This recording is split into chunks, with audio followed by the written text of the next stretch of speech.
In one of the countries there lived a woman and her two daughters. One daughter was very hard-working, good-natured and very beautiful. But the other was ugly, disrespectful, lazy and rude. But the woman loved the second daughter more because she was her own daughter.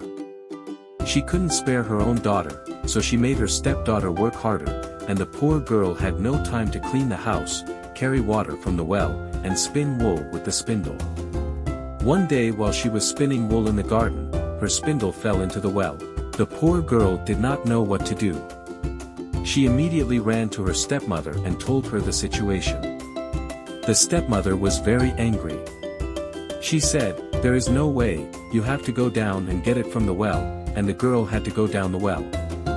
But doesn't the rope of the well break at that time?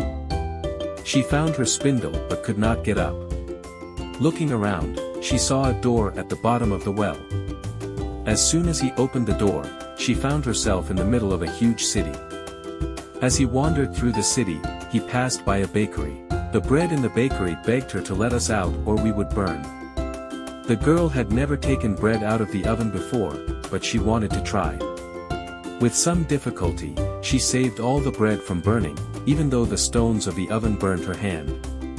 Then, as she continued on her way, she saw an apple tree. The tree was full of apples. "Please, beautiful girl, shake these apples. They are so heavy that I am afraid my branches will break." The girl shook the apple tree. Many of the big, juicy apples fell on her head and hurt her, but that was okay.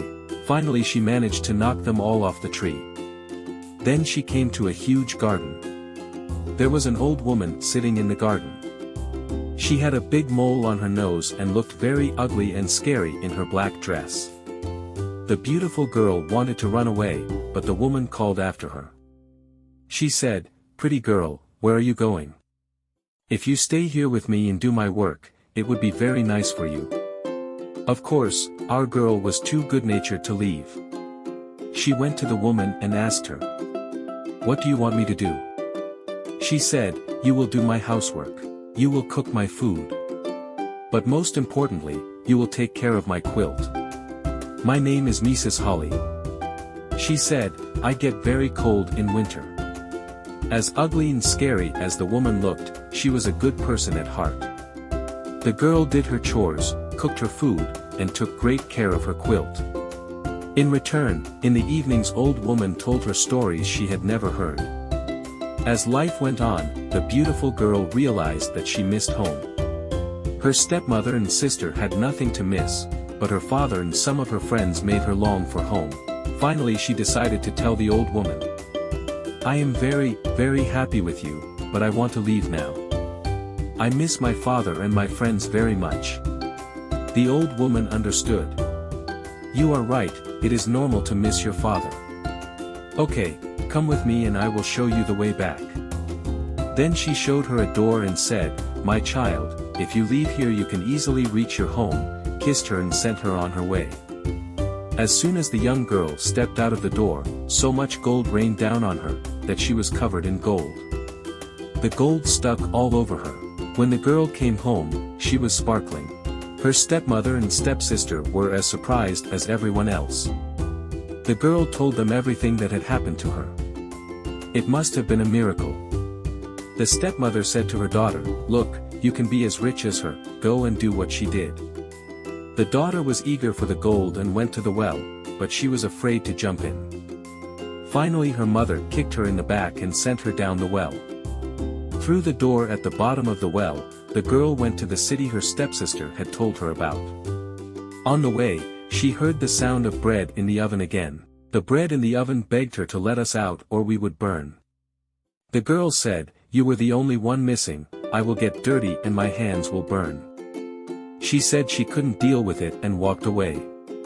Then she came across an apple tree. Since the girl was not beautiful, apple tree says to her, "Could you please shake my apples? They are so heavy that I'm afraid my branches will break." "But you want me to shake your big apples?" "I can't. Your apples are so big and heavy that if they fall on my head, I might even get hurt. I have no intention of doing that." Finally he came to the old woman's garden.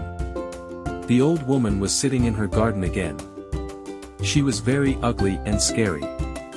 But she had heard from his stepsister that she was a good woman, so he was not afraid of her. Just as she was about to leave, the old woman called out, "Hey, where are you going?